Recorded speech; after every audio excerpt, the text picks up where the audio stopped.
Welcome to Gun News in 5 minutes or less, where we will talk about events and happenings in the gun industry, ammunition pricing and so forth, politics related to firearms, personalities, new releases on the market, and anything else I can fit in. This is brought to you by Dr. Drake 63.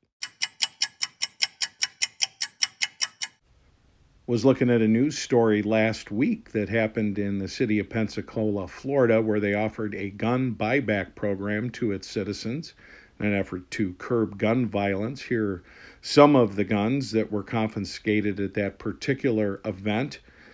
While they were willing to pay $150 for a semi-auto, $125 for a revolver, $200 for a semi-auto rifle, they don't plan to do it again, even though they think it might reduce gun violence in the city of Pensacola. Studies have found that these types of programs are relatively ineffective at curbing gun violence, and that it's more about dealing with the public perception that the government is trying to do something. General idea behind these policies really is to reduce the number of guns that civilians own, and we continue to see that they're not effective at stopping the root problem. So what they're really trying to do is create the optic that they're doing something about it. Now, it just so happens that this firearm is not for sale. I didn't buy it from the government, so how could they buy it back from me? This firearm is not for sale either.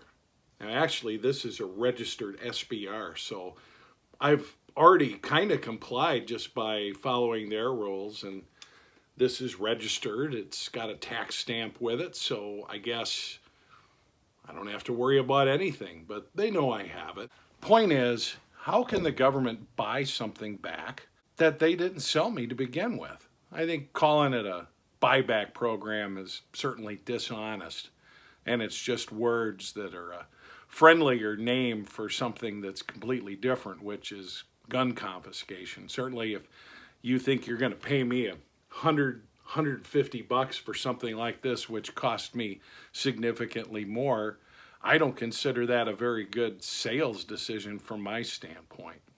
I'm not aware of the government selling its citizens firearms at any time. I am aware that they have sold firearms to people outside of this country. And we bought them back, I guess, with the blood of our servicemen and women who had to go in and clean up after that kind of a mess. And that's not just Democrats, it's not just Republicans, it's just the way that our government has functioned over time. I think what's sad is what we really don't address is the underlying theme, which is violence in this country. It's glorified, it's perpetuated. In some ways, it's even practiced for. So, as mentioned earlier in this video, we spend a lot of time trying to look good for the public. But what are we really doing to address the issues? Now, in the days and weeks to come on the heels of tragic murders in both Atlanta and now yesterday in Boulder, Colorado at the grocery store, you know what's coming next. There's going to be a big push to take advantage of these tragedies and try to push through more and more legislation which restricts the rights of Americans who are law-abiding citizens. And unfortunately, the people that intend to break the law and the people that intend to hurt other people, they're not going to follow these rules. So what do we do about it? I say we go after the real problem, which is violence in general. Divisiveness, which, even though much of that has been blamed on the last president, has existed in this country for years and seems to be perpetuated by our mainstream media on a daily basis. It sells papers, folks.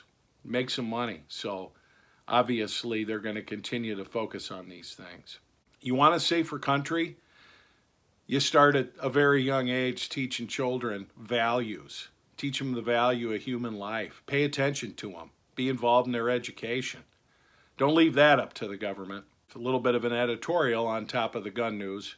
Appreciate you watching. This has been Gun News in 5 minutes or less. Please subscribe for updates.